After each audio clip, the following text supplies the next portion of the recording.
दार उघड बये, दार उघड.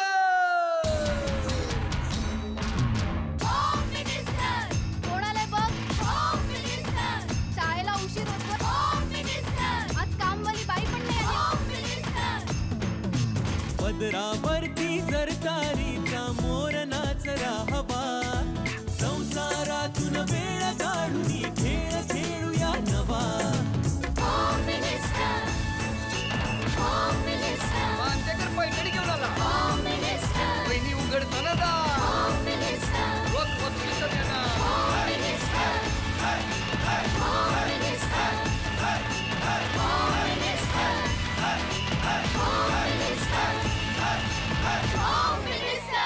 नमस्कार. होम मिनिस्टर नवरात्र विशेष भागामध्ये मी आदेश बांदेकर आपणा सगळ्यांचं मनापासून स्वागत करतो. मैत्री किती महत्त्वाची असते प्रत्येकाच्या आयुष्यामध्ये. आता रोजच या धकाधकीच्या धावपळीमध्ये बऱ्याचदा अशी काही नाती जमून जातात की ज्या नात्यांची गुंफण कधी झाली हे कळतच नाही. मग काही जण नोकरीनिमित्त बाहेर पडतात, सकाळी घरून निघतात, त्या धावत धावत जात असताना ती ट्रेन पकडायची. मग ट्रेन पकडत असताना ती ठरलेली सीट असते. मग खिडकीत कोणी बसायचं. मग एखादी मैत्रीण असते की ती एकदा आपली खिडकी अडवून ठेवलेली असते किंवा एखादी सीट अडवलेली असते आणि त्यातूनच त्या प्रवासामध्ये विरंगुळा सुरू होतो. मग बऱ्याचशा गोष्टीही शेअर होतात आणि मग एकमेकींशी गप्पा मारता मारता ते एक कुटुंब बनून जातं आणि मग ती मैत्री दिवसागणी त्या ट्रेनच्या वेगाबरोबर अधिक घट्ट होऊ लागते. अशाच ट्रेनच्या प्रवासामध्ये जी नाती जडली त्यांच्याशी आज आपण संवाद साधणार आहोत. सुरुवात करूया आजच्या गप्पांना. त्याआधी नमस्कार.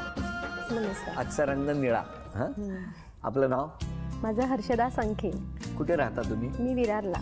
पहिल्यापासून विरारला की लग्नानंतर विरार? नाही, लग्न सुद्धा विरार, म्हणजे आई वडील पण विरारलाच राहत होते आणि लग्न सुद्धा विरारलाच झालंय. तुम्ही विरारला राहता? मी शाल्मली शैलेश राणे. तुम्ही कुठे राहता? मी विरारला. पहिली बॉम्बे सेंट्रलला राहायची, लग्न होऊन विरारला गेले. हो. नमस्कार. नमस्कार. मी सुधा राव राणे. मी पालघरला राहत होते, आता लग्न होऊन विरारला आले. म्हणजे ही विरार फास्ट दिसते. नमस्कार. आपण? मी सुनेत्रा सुधाकर पाठक. मी पूर्वी सांताक्रूजला राहायची, आता विरारला राहते.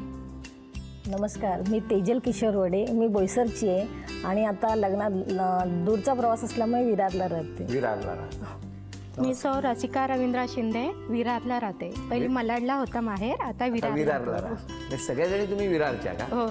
तुम्ही काय करता? मी गव्हर्नमेंट सर्वंट आहे. कुठे नोकरी करता? मी वरळीला पोद्दार हॉस्पिटलमध्ये आहे. बरं. आपण? मी पंचशील ज्वेलर्स कुर्ल्याला आहे. ज्वेलर्स मध्ये. हो, विरारवरून. तुम्ही कुठे करता? मी वरळीला. वरळीला. तुम्ही कुर्ल्या? मी कुर्ल्याला. मी विटीला आहे. गव्हर्नमेंट सर्वंट आहे मी पण. अच्छा. मी विटीला कुठल्या ह्याच्यात? पोलीस डिपार्टमेंटमध्ये. बापरे. नमस्कार. आपण? मी मस्जिद बंदरला आहे. प्रायव्हेट जॉब आहे आमचा. नोकरी करता म्हणजे विरारवरून तुम्ही मस्जिद बंदर पर्यंत रोज येता? हो.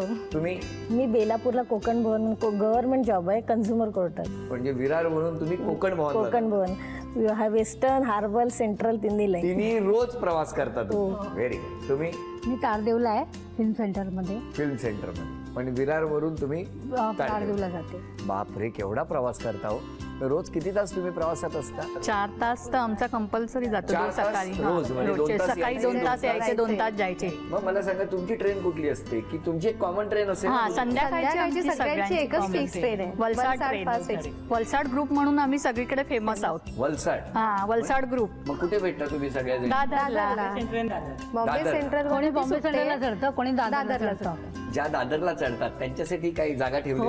मग बॉम्बे सेंटरवरून आम्ही सांगतो ना की आमच्या इथे ज्या नेहमीची ठरलेली जागा आहे आमची, असं दुसरीकडे पण नाही जात आमची. पण असं कसं, आता दुसरे येऊन जर आधी तिकडे बसले असेल तर आम्ही नाही हे करत, उठवत नाही. मग त्या बॉम्बे सेंटरवरून येतात ना डाऊन, मग त्यांना उठवत नाही. पण आमच्यापैकी 2-3 आहेत, त्या स्पेशली सांगतात की या 2-3 आमच्या नेहमीच्या आहेत, आम्ही सांगतो त्यांना. बुकिंगच केलं. बुकिंग म्हणजे नसेल कोण बसलेलं असेल तर आम्ही सांगून बघतो, ऐकलं तर ओके, नाहीतर नसेल दुसरी असेल. एक मला एक विचारायचं की असं कधी झालंय का हो की तुम्ही ट्रेननी प्रवास सुरू केलेला आहे आणि प्रवास सुरू करताना सगळ्या जणी उभ्या राहिल्यात, एकीलाही बसायला नाही मिळालं? असं भरपूर वेळा होता. आता एवढं वलसाड ट्रेनला गर्दी झाली आहे ना, कारण की आता ते वैतरणा हे केलंय ना, पास सगळ्यांचा सेम केलाय, त्याच्यामुळे आता मोस्टली आम्ही सगळ्या जणी बहुतेक उभ्यानी जातो, दादर ते विरार. पण मी काय म्हणतो, या प्रवासात सकाळी येताना काय खायला वगैरे घेऊन हो हो, खायला म्हणजे नाश्ता आमच्याकडे संध्याकाळी रोजचं कसं ह्याच्यामध्ये कोणाचा बर्थडे, कोणाचं वाढदिवस, कोणाची अॅनिव्हर्सरी, हे सगळे प्रोग्राम डेलीचे असतात. त्याच्यामुळे सगळं ट्रेनमध्ये घरी आम्हाला आणि आम्ही जेवण गटारी सगळे प्रोग्राम गटारीमध्ये पण, आणि ते पण नॉनव्हेज, चिकन, भाकरी वगैरे हे पण सगळे आम्ही ऑर्डर देऊन बॉम्बे सेंटर वरून ज्या चढतात ना त्यांना ऑर्डर द्यायला सांगतो आणि घेऊन येतो आणि मस्त सेलिब्रेशन होतं आमचं. कोल्ड ड्रिंक्स काही नसतं असं नाही, सगळं बर्थडेचा केक पण इव्हन आम्ही लेडीज डबा आहे का तुमचा? हो, पास होल्डरच्या बाजूचा डबा. म्हटलं की गटारीला येऊ तुमच्यामध्ये शक्य नाही. तुम्हाला सगळ्याच शक्य आहे, मला काय शक्य आहे? पहिली ओळख कोणाची कोणाशी कशी झाली? म्हणजे आता हा ग्रुप वलसाड झाला तुमचा, पण सुरुवात कशी झाली कोणी सांगू शकेल का तुमच्या? ह्या सुनेत्रा होत्या पूर्वी, तुम्ही होता सुनेत्रा ते सगळ्यात पहिल्यापासून ह्या जुन्या आहेत आणि त्या आम्ही त्यांचं नाव आयटम ठेवलंय. आयटम? कारण की त्या नेहमीच टिपटॉप मध्ये राहतात आणि अजून आम्ही त्यांना पाहतो तेव्हापासून, म्हणजे आमच्याच पण आम्ही कधी कधी असं वाटतं, पण त्या ज्या ह्याच्यापासून यांची ठेवट तशीच आहे. आमच्याकडे इव्हन फोन मध्ये सेव्ह सुद्धा आणि आम्ही सेव्ह पण आयटम नावच केलंय त्यांना. तेच आम्हाला नावच माहिती नव्हतं त्यांचं आधी. आता माहिती आहे. आता माहिती, पण तो नंबर तसं त्या नावाने आयटम वलसाड मोबाईल बघितला की ते विचारतात, घरातले मिस्टर तर विचारतात आयटम वा छान. या बघितल्या किती वेगवेगळ्या विषयांवरती आज खरं इंटरेस्टिंग गप्पा होऊ शकतात. पण मला सांगा, तुम्ही सगळ्या जणी मिळून किंवा कोणी एकीचं काही झालंय आणि सगळ्या जणी तुटून पडलाय भांडणासाठी, असं झालंय का? हो हो, आमच्या ग्रुप मधला कोणालाही काही कोणी असं अपोज केलं तर मग आम्ही एकही जण गप्प बसत नाही. मग आम्ही सगळ्या जणी त्यांना, म्हणजे जिथे चुकी नसेल. ट्रेन मध्ये ना, ट्रेन पेक्षा तुमचा आवाज जास्त जास्त कधी असं अनोळखी कोणी आलं ना ते वैताग किती आवाज आहे. म्हणजे ह्या दादरवरून चढल्या की ह्यांचं सुरू झालं, काही जण असं डोक्यात आले, आता हे सुरू झालं. असं लक्षात राहिलेलं भांडण कुठलं आहे? भांडणाचं असं आमचं कसं असं लक्षात राहत नाही, कारण रोजच होतं. सीट वरून सीट मध्ये सीट वरूनच जास्त, इथे बाकी कसल्या गोष्टीबद्दल भांडण नसतं. बोरिवलीला थांबते का? हो, बोरिवलीला थांबते. तुम्ही ना जरा ते कधी कधी ना बोरिवलीवाल्यांना फार चुकीचं वागवता, हे पण खरं आहे, त्यांना उतरायला देत नाही. तुम्हाला कोणी सांगितलं होतं? वलसाडमध्ये तसा प्रश्नच भरपूर ट्रेन असतात, ऍक्च्युली पुढे जाणाऱ्यांची, म्हणजे विरारवाले जास्त दादागिरी करतात त्याच्यामध्ये. म्हणजे ऍक्च्युली असं आहे, पुढे जाणाऱ्यांना कसं सर की त्यांना गेली ना की 1-1, 2-2 तासांनी ट्रेन असते. म्हणजे वैतरणा, सफाळे, बोईसर, पालघर त्या साईडला जाणाऱ्या लोकांसाठी ऍक्च्युली आहे, पण विरारवाल्यांनी ती जास्त कॅप्चर केलेली आहे. आम्ही पण तिथलेच आहोत, पण कामानिमित्त आम्ही विरारला शिफ्ट झालो म्हणून आम्ही म्हणतो आम्ही तिथलेच आहोत. आम्ही आपले येतो, पण आम्ही फार वर्षापूर्वीच असल्यामुळे आमचा तो फार वर्षापूर्वी नाही. पण असं नाही, मला काय म्हणायचं की शेवटी हा प्रवास आहे. त्या ट्रेनमध्ये त्या डब्यात चढलेली ती कुठलीही माऊली ती काही उगाच चढत नाही, तिलाही लवकर पोचायचं असतं, तिचंही काय काम असतं. मग अशा वेळेला ना मला असं, कारण मी बऱ्याचदा ऐकलंय म्हणून ना, म्हणजे मी काही त्यात गेलो नाही, पण काही जण बोरिवलीत जेव्हा मी माझ्या वडिलांकडे जायचो तेव्हा हा विषय नेहमी चर्चेचा असायचा की ना बऱ्याचदा उतरायलाच देत नाहीत किंवा चढायलाच देत नाहीत. हे थोडंसं कुठेतरी एक समन्वय किंवा एकमेकांना मदत करावी, यातून कुठेतरी ते आपण लांब जातोय, दुरावतोय, असं नाही वाटत तुम्हाला? ऍक्च्युली ट्रेन सगळ्यांसाठीच असते, सगळ्यांना येणं, उतरायला देणं, जाणं सगळ्यांना दिलं पाहिजे. आणि सगळीच कामाच्या ह्याच्यामध्ये हे प्रत्येकाला काम असतं, घाई असते, त्यामुळे प्रत्येकाचा ट्रेन, आणि जी जिथे थांबते, ज्याचा पास आहे, तिकीट आहे, ते सगळे अलाउड आहे. आपण फक्त तो त्यांच्यावर रोष आणत असतो किंवा दादागिरी करत असतो, पण ती केली नाही पाहिजे. पण विरारवरून चढणाऱ्यांची गर्दी एवढी असते की आम्ही आमच्या आतमध्येच एवढ्या गर्मीने आणि कंटाळलेले असतो की बाकीचे आणखीन चढले की आणखीन त्रास होतो. 4 तासाचा प्रवास कमीत कमी रोज, म्हणजे जे काही 12 तास आहेत त्या 12 तासातले 4 तास प्रवासात जातात. मग प्रवास करून घरी गेल्यानंतर तुम्ही आराम करत असाल ना सगळे? अजिबात कसं मिळणार. आम्ही 8, 8:15लाच ह्या वलसाडने आम्हाला 7:45 होतात घरी जाईपर्यंत. दिवस कधी सुरू होतो? सकाळी कितीला निघता? आम्ही तर 7:30ला निघतो. या 7:30ला निघतो, 7:00ला. आणि घरी कधी? 8 वाजता पोहोचतो. म्हणजे 12 तास बाहेर असतात. आणि मग घरी गेल्यानंतर 12 तासांनी घरी मग घरचं परत रुटीन चालू असतं ना. बॅग टाकतो, हातपाय धुतले किचन मध्ये किचन काय आपल्याला हे करताच येत नाही, कारण काय मग जाऊन परत मुलीचा अभ्यास असतो, परत जेवण असतं. हे सगळं तुम्ही स्वतः मिस्टर काहीच करत नाही तुम्हाला मदत? मिस्टर करतात काही थोडस, पण जे आता जेवण बनवणं वगैरे ते आपल्यालाच जावं लागतं. त्याच्यात ते कधी मदत करतात का? वस्तू आणायला तेवढं करतात. बऱ्याच जणी म्हणे भाजी पण ट्रेन मध्ये नीट. हो, हे तर म्हणजे भाज्या तर आम्ही दादरवरून घेतो. आम्ही एकमेकींना आता ही दादरला असते तर आम्ही हिला सांगतो वाटाणे, परत अशी पालेभाजी वगैरे येताना. हो, म्हणजे वेळ असेल दादरला चढतो ना आम्ही, मग ते घेऊन आणलं की तेवढी भाजी आमची साफ कर वगैरे करून, म्हणजे घरी जाऊन नुसतं आपलं फोडणीला घालायचं असतं, म्हणजे तेवढं काम वाचतं. तेवढ्या वेळात जर तुम्हाला ट्रेन मध्ये गॅसची वगैरे व्यवस्था केली तर आम्ही आता तेच म्हणत होतो की तेवढंच नाहीये. ओव्हन वगैरे असेल तर आमच्या कडे काही केक बीक बनवणारे पण आहेत. त्या मॅडमनी आम्हाला एकदा रसिका आहे ना, तिने चायनीज भेळ बनवायला शिकवलेली. काय असेल ट्रेन मध्ये ते गोबी वगैरे कापला आम्ही, आणि ते पण ट्रेन मध्ये सुरी वगैरे कांदा वगैरे सगळं कापून आम्ही मस्त चायनीज भेळ केली. किती वेगळं जग आहे या सगळं. सर आम्हाला ती ट्रेन चुकली ना की दुसऱ्या ट्रेनला आम्हाला करमत नाही, आणि खूप डोळ्यात पाणी येतं की शीट आपली आज वलसाड चुकली, म्हणजे आमचा ग्रुप चुकला. कधी जणांचं होतं, प्रत्येकाचं असंच असतं ना. ऑफिसमध्ये तरी विचारतात की तुम्ही वलसाडला नाही गेली, तुझी चुकली वाटतं. आणि वलसाड ग्रुपने, आणि वलसाड ग्रुप हा एवढा फेमस झालाय की आम्हाला असं प्रत्येकाने पर्सनली नावाने ओळखण्यापेक्षा वलसाड ग्रुप म्हणूनच ओळखतात. मला विचारायचं की या प्रवासामध्ये बऱ्याचदा पाऊस असतो, कुठेतरी ती ट्रेन थांबते, कुठेतरी तुम्हाला बराच वेळ थांबावं लागतं. असेही प्रसंग असे भरपूर वेळा झालेले.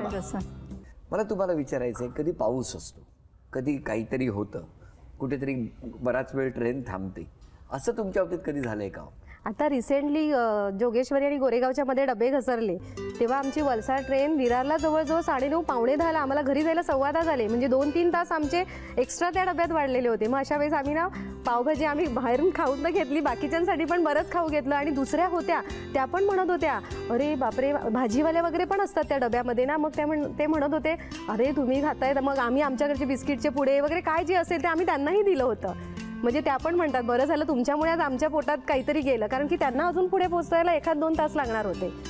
आम्ही त्यावेळेस 9:45ला उतरलो होतो, 10-10:15 घरी जायला झालेले. आणि अशा वेळी आम्ही तेव्हा ट्रेनचा प्रॉब्लेम होता, तेव्हा आम्ही एकमेकांना आधी कॉन्टॅक्ट केले, आणि कॉन्टॅक्टच्या नंतर आम्ही सगळ्यांनी एकत्र आणून काय खाऊ वगैरे घ्यायच्या, पाण्याच्या बॉटल्स वगैरे, कारण का ती सगळी सोय करूनच मग आम्ही वलसाडला चढलो. ट्रेनला अजून गर्दी होत असेल.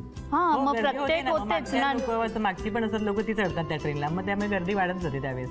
नाही, मला आता एक वेगळा प्रश्न तुम्हाला विचारायचा आहे की अनेक वर्षाची तुमची मैत्री आहे, ट्रेन व्यतिरिक्त सुद्धा तुम्ही ट्रिपला वगैरे जाता कधी? हो, बाहेर पिकनिकला जातो आम्ही, जातो सगळ्या जणी मिळून.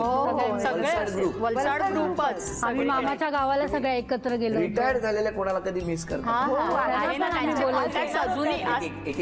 आज येणार होत्या खरं त्या, पण त्या नेमक्या ठाण्याला गेल्यात म्हणून त्या येऊ शकल्या.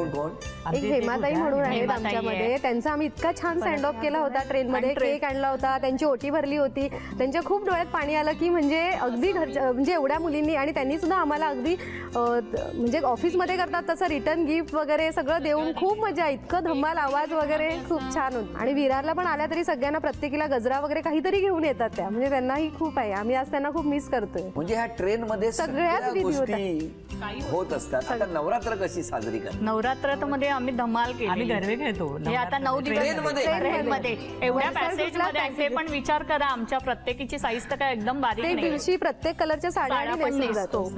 गरबा झालं, नवरात्र झालं, गणपती पण साजरा करतात. गणपती म्हणजे आणत गणपती आणत नाही, बाकी जाणं वगैरे, मग ते कोणाच्या घरी गणपती असेल त्या दिवशी मग जाणं, सेलिब्रेशन करणं, नैवेद्य वगैरे आणता की नाही? मोदक आणतो ट्रेन मध्ये, हळदी कुंकू वगैरे. हो, हळदी कुंकू करतो.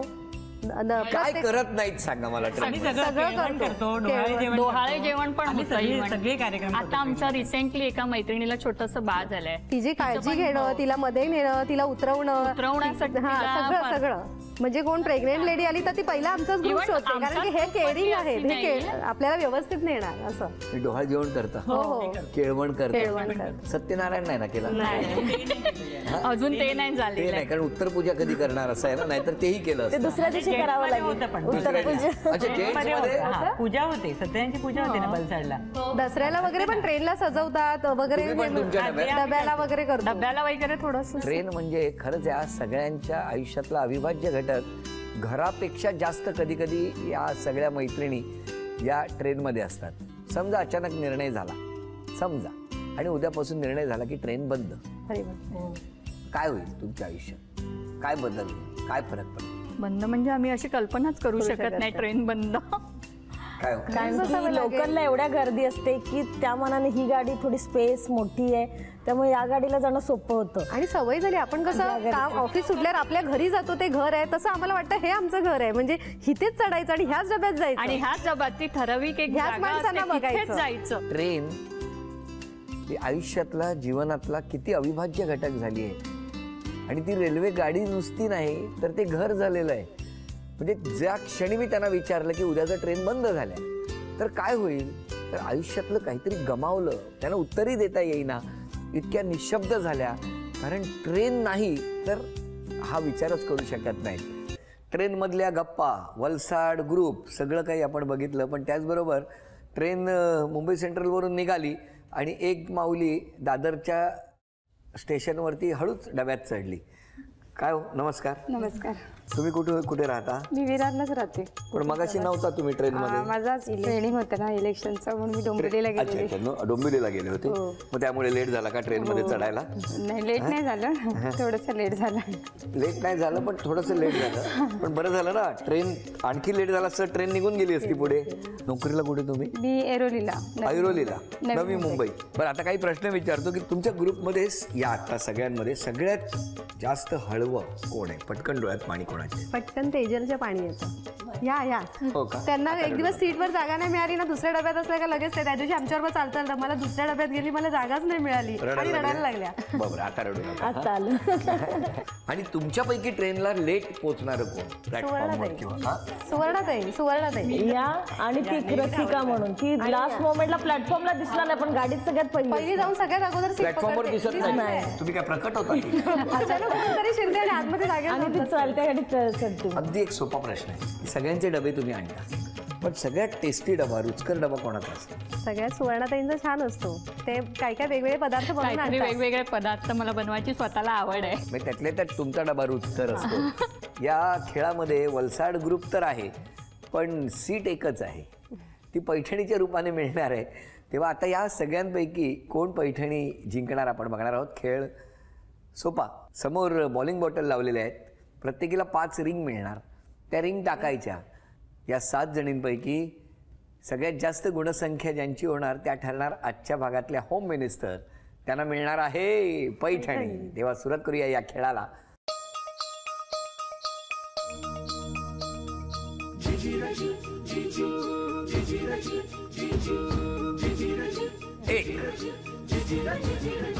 एक 2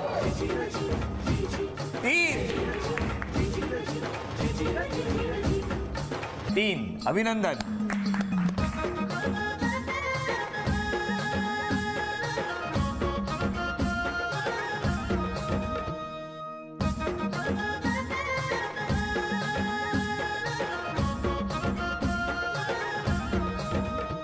एक 2.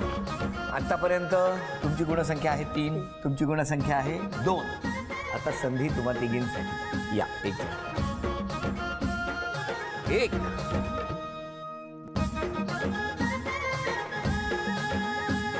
2.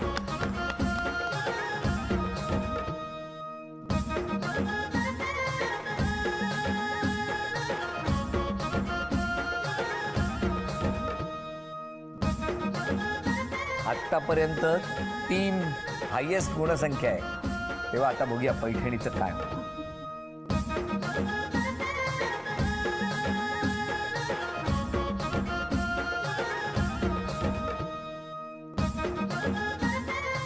अभिनंदन. झी मराठीकडून ही भेटवस्तू तुमच्यासाठी. अभिनंदन. झी मराठीकडून ही भेटवस्तू तुमच्यासाठी. अभिनंदन. अभिनंदन. अभिनंदन. या दोघींची गुणसंख्या 2-2. त्याच्यामुळे उपविजेता कोण ठरणार ते बघण्यासाठी या दोघींमध्ये एक खेळ होणार. 5-5 संधी या दोघींना दिल्या जाणार आणि मग दोघींपैकी कोण जिंकणार, आघाडी घेणार बघूया. 1 2 3. आता तुम्ही 1